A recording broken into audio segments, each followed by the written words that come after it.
우리 전 목사님이 전방위적으로 지식이 다 넓으신데 그래도 좀 이렇게 빠진 게 있어서 너무 다행입니다. 먹고 살 수 있기 때문에 너무 감사해요.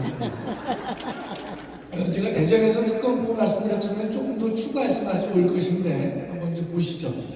제가 그 김건희 특검법을 왜 위헌이라고 하는지 논거를 제가 분명히 다시 한번 제시하도록 하겠습니다. 다음을 보시죠. 이제 첫째로 명칭 자체도 이게 문제가 있는 것이, 여러분 보통 특검법은 우리가 특정한 범죄 혐의자를 중심으로 하거든요. 최순실이다 그러면 최순실 특검법. 지난번에 그 드루킹 같은 경우 사람 이름이죠. 드루킹 특검법 이렇게 하는데, 김건희 특검법은 김건희가 범죄 혐의의 주체가 되지 않습니다.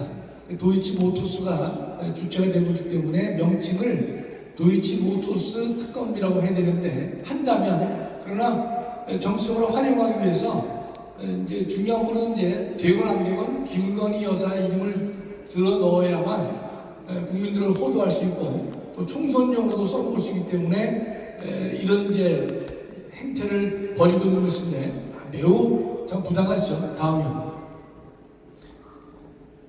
지금 제가 이게 특검법을 대전서 한 거 같지가 않은데, 대전서 한 내용이 아닌 것 같아요. 다시 한번 보세요. 지금 이 특검법에서 특별검사를 제가 좀 말씀드릴 텐데, 대한민국에는 헌법에 특별검사라는 것이 없습니다. 그 중요한 특별검사가 없어요. 없으면 그 얘기를 하세요.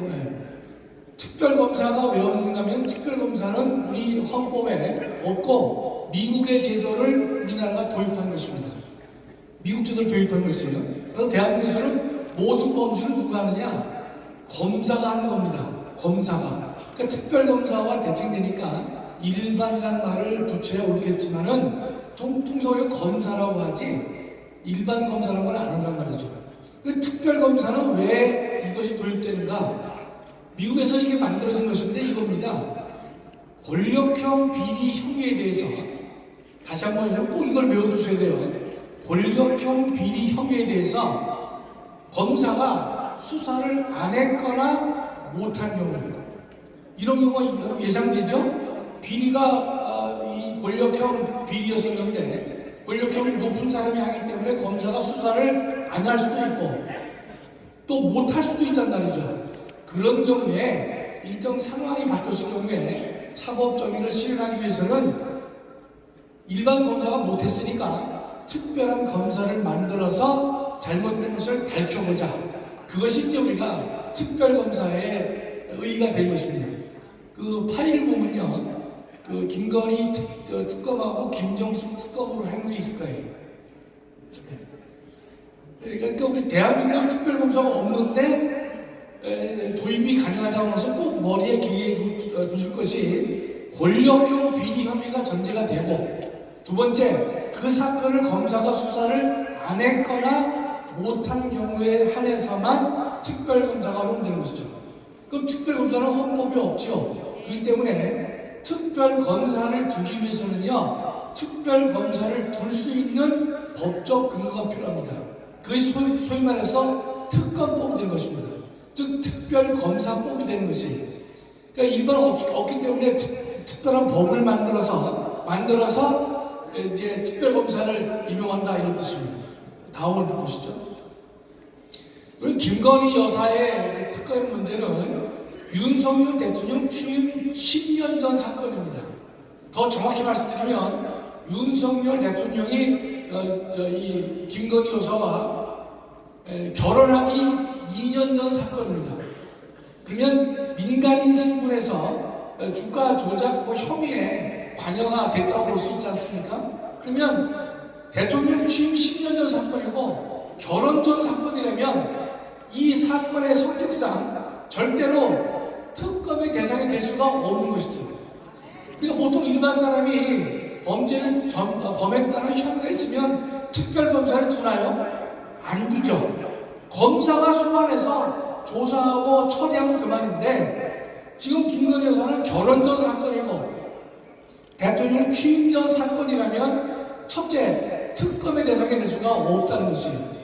만일에 이 사건이 윤석열 대통령이 검사장 시절이라든지 검찰총장 시절에 이루어졌다면 이건 특검할 수 있는 만한 소지가 됩니다. 그렇죠? 남편이 검사장이고 검찰총장이라면 뭔가 힘을 발휘할 수 있기 때문에 특검을 할 수가 없단 말이죠. 소사를 할 수 없을 수 있지 않습니까? 그러나 이 사건은 윤석열 대통령과 결혼하기 전 사건이기 때문에 본질상 특검이 대상이 될 수가 없다는 것입니다. 좀 더 자세히 말씀드리면 이 사건의 도이치모터스 사건이 이겁니다. 핵심이 2009년에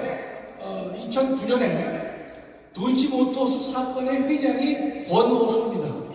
권오수가 자기네 회사가 주가가 떨어져요. 그러니까 권오수라는 사람이 이 주가 조작을 잘하는 선수라 그러는데 이모 씨와 접촉을 합니다. 그래서 시세 조정을 해보라라고 한 게 권오수입니다. 그때 상당수의 사람들이 전주들이 돈을 빌려줍니다.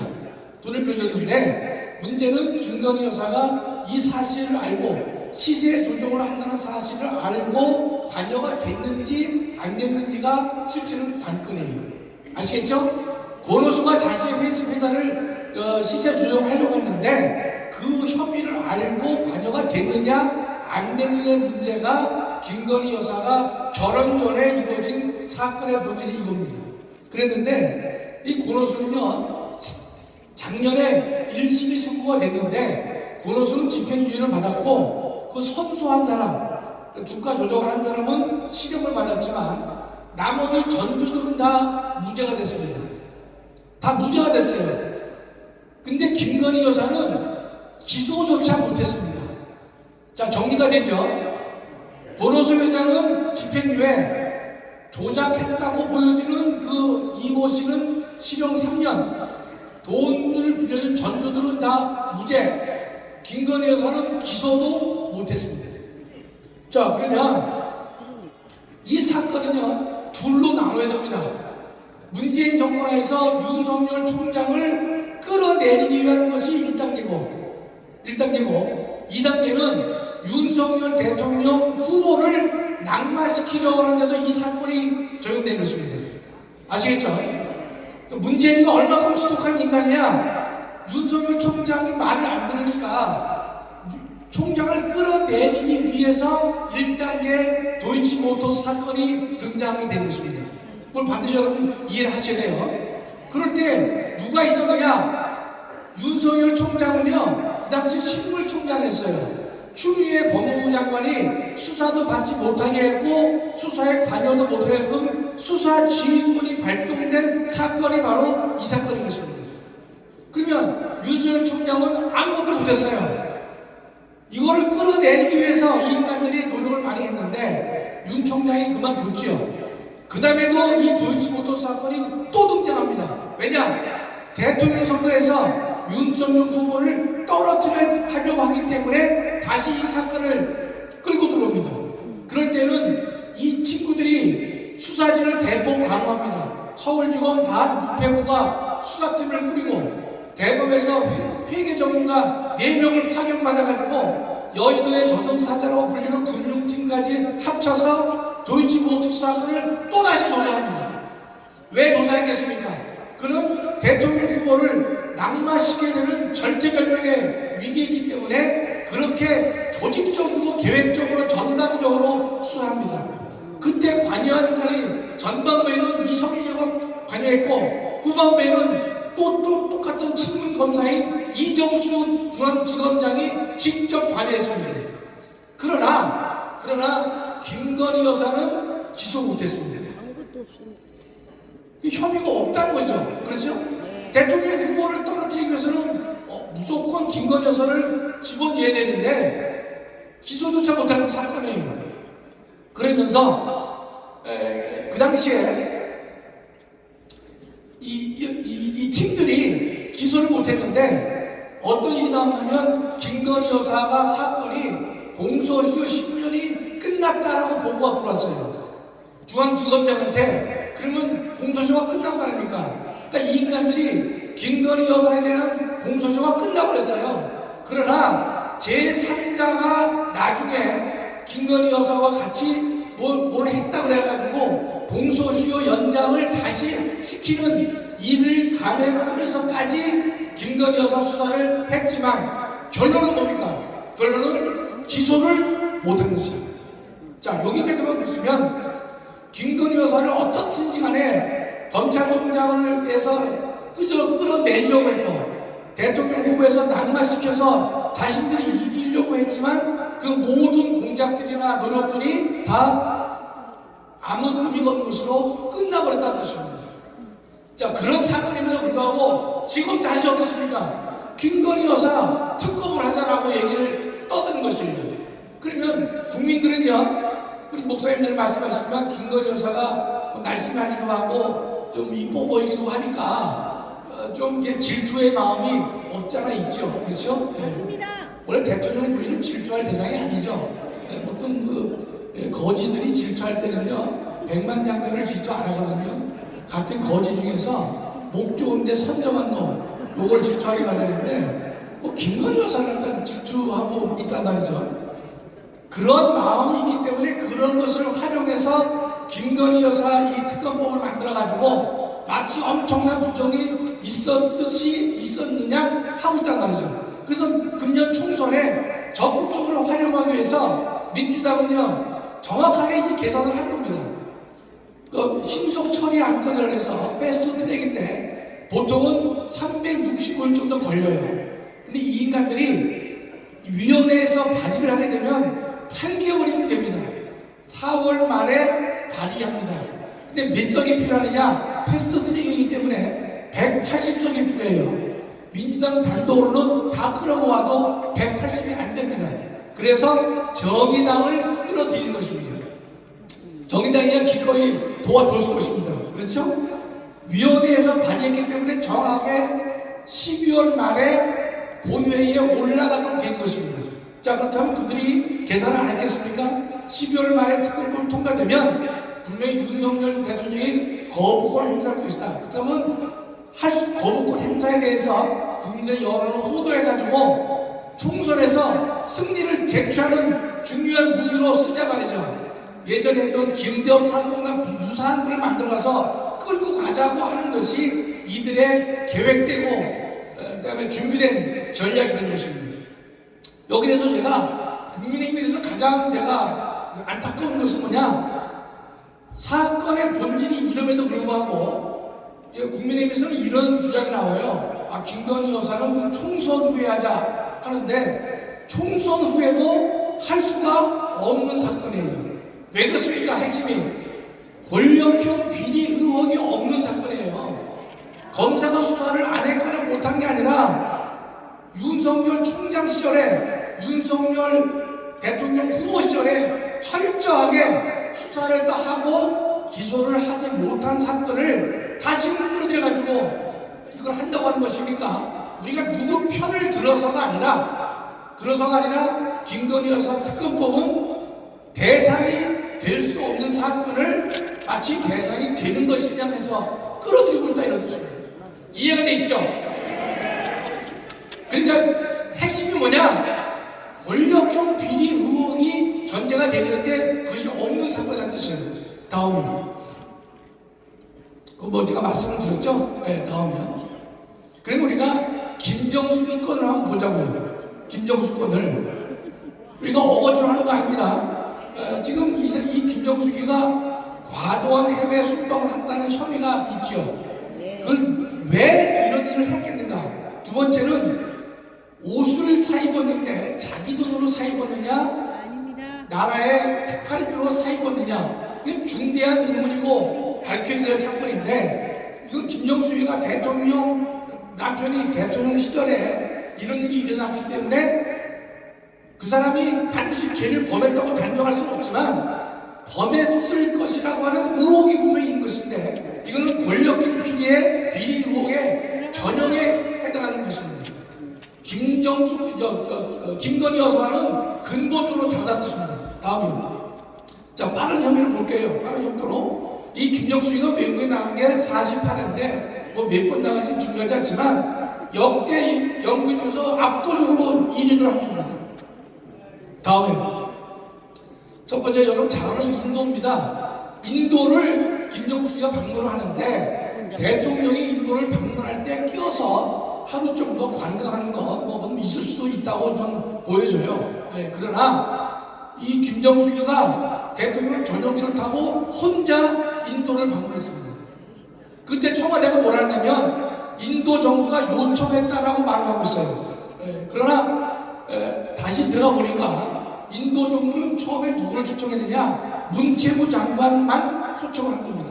소요 예산이 2,600만 원인데 갑자기 김정수가 대통령 전용기를 타고 가자고 했기 때문에 3억 7천 15배가 늘어났습니다. 그렇다면 이걸 보면 적법하게 이루어졌는지 아니면 부당하게 이루어졌는지 건전한 상식 있는 사람이라면 의문을 갖는 것이 당연한 것이죠. 이게 밝혀졌나요? 밝혀질 수가 없었죠. 대표적인 권력형 비리가 되는 것이에요. 비리 의혹 아닙니까? 그러니까 우리가 누구를 특검해야 되는 것이에요? 김정수를 특검해야죠. 우리 편, 남의 편 따지는 게 아니라 학문적으로 보더라도 권력형 비리 의혹이 있잖아요. 다음에 아르헨티나를 이 사람이 문재인이가 회의에 참석합니다. 통상 아르헨티나를 가려면 한국에서는요 LA로 갔다가 거기서 비행기를 갈아타고 남미로 내려가는 것이 통상의 예고. 역대 대통령도 그렇게 했습니다. 그런데 이 문재인이 어떻게 하면 체코로 간다. 체코를 들렸다가 다시 이제 어디를 들릴지 모르겠는데 뭐 대통령 전용기니까 뭐 마음대로 갈 수 있다고 하더라도 체코를 들렸는데 당시 방문한 체코에는 대통령이 부재에서 대통령이 안 계셨단 말이죠. 그러나 뭐라 그랬느냐? 대통령도 없는데 거기를 왜 갔느냐 물으니까 청와대 답변은 원전 세일즈를 위해서 들렸다는 거예요. 이 인간이 원전 세일즈를 하러 갑니까? 탈원전을 주장한 인간인데 무슨 내근데 원전 세일즈자만 하잖아. 그래서 프라하성 관람하고 이렇게 했는데 우리가 궁금하지 않습니까? 왜 비행기를 미국 갔다가 아르헨티나 가지 않고 체코를 들렸느냐의 그 일정 변경에 대해서 어떤 뭐가 작용했느냐 궁금하잖아요. 국민들은요. 이게 권력형 비리 의혹의 전형적인 이해입니다. 다음이요. 뭐 세계 지도인데 뭐 참고로 하시면 우리나라에서는 미국으로 갔다가 내려가는 것이 옳지 체코를 갔다가 가는 것은 상식 밖이다 이렇습니다. 다음이요. 근데 이 김정수 교사가 퇴임 4개월 전인데 이집트를 또 방문합니다. 그 문재인과 같이 가지 않았어요. 문재인이 중동 방문할 즈음에 비밀리에 피라미드 가서 구경 봅니다. 마지막 졸업여행 같은 거를 이 인간이 하고 왔단 말이죠. 청와대는 뭐라 하느냐? 관광 홍보차 갔다는 거예요. 관광 홍보차 갔으면 비공개로 비밀리에 가야 됩니까? 버젓이 공개적으로 모든 사람들이 알리면서 가는 게 홍보에 도움이 될 것인데 앞뒤가 맞지 않는 얘기를 하고 있단 말이죠. 어쩌면 이 피라미드 여행이 김정숙의 마지막 버킷리스트 졸업여행을 한 것이라고 저는 생각하고 있습니다. 다음이 옷값인데 뭐 이 사람이 옷을 뭐 200불 입었건 300불 입었건 우리가 뭐 크게 뭐 비난을 할 수 있어도 위법은 아니란 말이죠. 그렇죠? 그런데 시민단체가 특활비로 이것을 사용했다는 의혹이기 때문에 정보 공개 소송을 했습니다. 그런데 다행히도 1심에서 법원에서 공개하라고 판결을 내렸습니다. 그러면 공개를 하는 게 옳겠죠. 그렇지 않습니까? 상식인데 문제는 딱 이걸 계산한 겁니다. 공개를 일부러 항소합니다. 항소하게 되면 좀 있으면 자기가 대통령을 그만두니까 관련 기록 모두가 대통령 기록물로 봉인될 것이기 때문에 저 인간이 청와대에서 항소합니다. 그래서 그 공개 소송을 제대로 마무리가 안 된 상태에서 항소하면서 임기 만료가 되니까 모든 기록이 다 대통령 기록물로 이전되어서 봉인이 된 겁니다.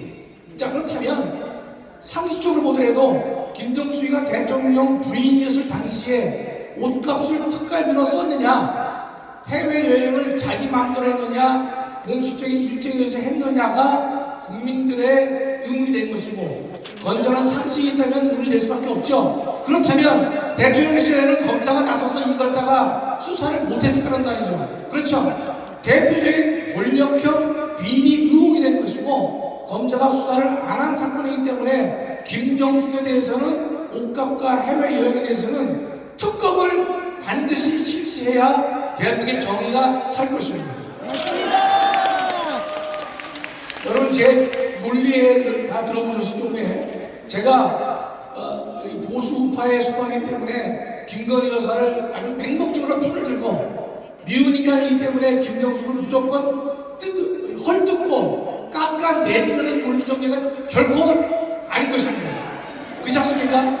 자, 정리를 하면 김건희 여사 건은요, 대통령 시절에 한 것이 아니고 이미 공소시효도 완료가 됐지만 제3자와 관련시켜서 하면 연장을 하고 있는 것이고, 특별검사의 대상이 될 수 없음에도 불구하고 이 사람들이 이 정치적 목적으로 하고 있단 말이죠. 지금 권한쟁의를 한다고 하는데, 권한쟁의는 여러분께 설명을 드리려면 시간이 많이 걸려요.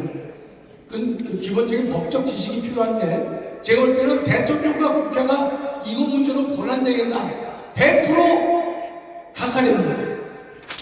소송에서 각하가 있고 기각이 있는데, 기각은 이유가 없다는 거예요. 각하는 대상이 안 된다는 겁니다. 만일에 민주당에서는 권한쟁의 한다고 떠들지만, 만일에 헌법재판소가 각하 결정을 내리면 민주당은 망신에 망신을 당합니다. 아시겠죠? 그래서 얘들이 권한쟁의를 한다고 하면서 내부적으로는 야, 하지 말자, 그런 의견이 있는 것은, 냈는데 국민들 다 소변했는데 냈는데 헌재가 신속하게 각하 결정을 내려주면 대상도 안 되는 니네가 정책으로 이용했다는 말을 듣기 때문에 조금 더 멈칫하고 있습니다. 그러나 실제로 뭐 걔들은 어떻게 할지 제가 전혀 예측이 불가하기 때문에 모르겠지만, 권한쟁의는 대상도 안 될 정도로 하더라도요 500일 걸리면 500일, 통상 평균 500일 걸려요. 그럼 다 끝나는 거 아닙니까? 그래서 난 쟤들이 권한쟁의 한다는 말이 뭐냐 이해가 안 되는 거예요. 각하되면 개방시려 받아들인다 하더라도 결론 나는데 통상 500일 정도 걸리는, 300일에서 500일 걸린단 말이죠. 아무런 실익이 없는 거예요. 그럼에도 마침 문제가 있어서 다툴 수 있다고 하느냐 떠드는데, 헌법적으로 권한쟁의는 제가 성립 자체가 안 되는 것입니다. 제가 헌법 교수의 이름을 걸고 말씀드리지만 권한쟁의는 대상 자체가 안 된다는 뜻입니다. 자, 그러면 우리가 목사님들 말씀하셨죠? 200석 말씀하셨잖아요. 200석 하게 되면 헌법을 고칠 수가 있고 내 국회의원을 제명시킬 수가 있는데, 우리 대통령 기록관에 보관되어 있는 문서를요 200명만 찬성하면 언제라도 열람할 수 있습니다. 지금 검사가 대통령 기록물에 대해서 압수수색을 신청한 게 있거든요. 특정한 사건과 연관되어서 기록물을 열람할 수 있어요. 그러려면 관할 고등법원 법원장의 허가가 필요합니다. 어렵지요. 사건을 전제하는 것이죠. 그러나 200석만 되면요 사건과 연관되지 않고 법원장의 허가도 필요 없이 자력으로 열람할 수가 있는 것입니다. 저는 그래서 반드시 200석을 해서 미운 놈 자르는 것도 중요하지만, 나는 대통령 기록물을 열람해서 옷값과 등등에 대해서 USB를 모든 이 문제에 대해 폐악에 대해서 헌정구석 파괴를 반드시 열람해 보기를 간절히 소망합니다. 자, 결론 짓겠습니다. 김건희 여사 특검법은 가능해요, 불가능해요? 불가능합니다. 법리적으로 불가능한 것이에요. 그런데 국민의힘에서는 그런 권력적 비리에 해당하기 때문에 안 된다는 말을 안 하고 자꾸 상대방만 터무니없다고 하는데, 아마 그것은 우리 자유통일당에는 이 말을 해야 되나? 저 같은 헌법교수가 있는데 이 국민의힘하고 민주당에는요 그런 헌법소가 없잖아요. 2000년 이후로 생략합니다. 자, 여러분 분명히 김건희 특검법은 총선 전에도 안 되고 총선 이후에도 안 되는 것이다. 그 이유는 권력형 비리 의혹의 여지가 전무하기 때문이다. 또 문재인이가 윤석열 총장 시절에도 탈탈 털었고 이후에 대통령 후보 시절에도 더 강화된 수사팀이 털털 털었지만 기소조차 못한 사건이다. 결론은 절대로 불가능하다 이것입니다. 감사합니다.